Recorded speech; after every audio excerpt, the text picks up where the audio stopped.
యెహోవా మీద ఆశ పెట్టుకొనుము, అట్టి వారికి ఖచ్చితంగా ఏం దొరికిందంట?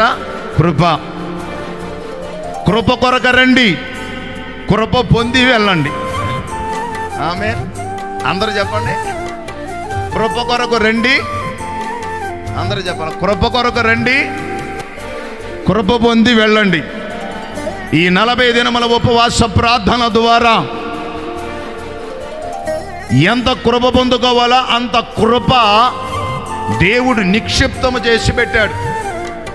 అది మీరు ఎంత నలగొట్టుకుంటారో, ఎంత దేవునికి అప్పగించుకుంటారో, ఎంత బలంగా ప్రార్థన చేస్తారో, మీ ఆసక్తిని బట్టి, మీ మంటను బట్టి, మీ ఆరాధన బట్టి, మీ ఉపవాసమును బట్టి, మీ ప్రార్థన వ్యక్తిగత సమర్పణ జీవితమును బట్టి దేవుడు మీకు కృపను అనుగ్రహించబోతున్నాడు.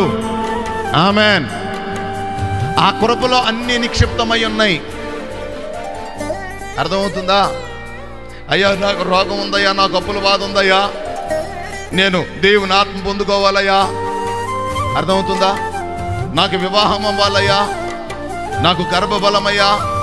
ఇవన్నీ దేంట్లో ఉన్నాయంటే కృపలో మిళితమై ఉన్నాయి.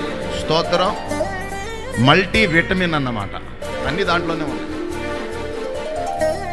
కొరత అంటూ ఏమి లేదు, లోటంటూ ఏమి లేదు. ప్రేమతో చెబుతున్నా, ఇప్పటి నుంచే మీరు సిద్ధపడండి. మునిపెన్నడు చూడని పొందుకొని ఒక ఉన్నతమైన అధిక కృపను దేవుడు అనుగ్రహించబోతున్నాడు. ఆమేన్. వచ్చే నెల అంటే సెప్టెంబర్ 12వ తారీఖు నుంచి సంఘ ఉపవాస ప్రార్థనలు. వచ్చే నెల 12. ఇప్పటి నుంచే మీరు సిద్ధపడండి.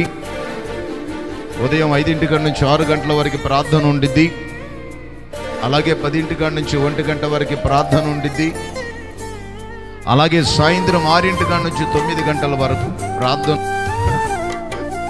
దొరికినా దొరకకపోయినా ఈ 40 దినముల ఉపవాస ప్రార్థన ద్వారా ఎంతమంది అయితే అడుగు పెడతారో వారందరికీ ఖచ్చితంగా నిశ్చయముగా ఆకాశము కంటే ఎత్తైన కృప దేవుడు అనుగ్రహించబోతున్నాడు.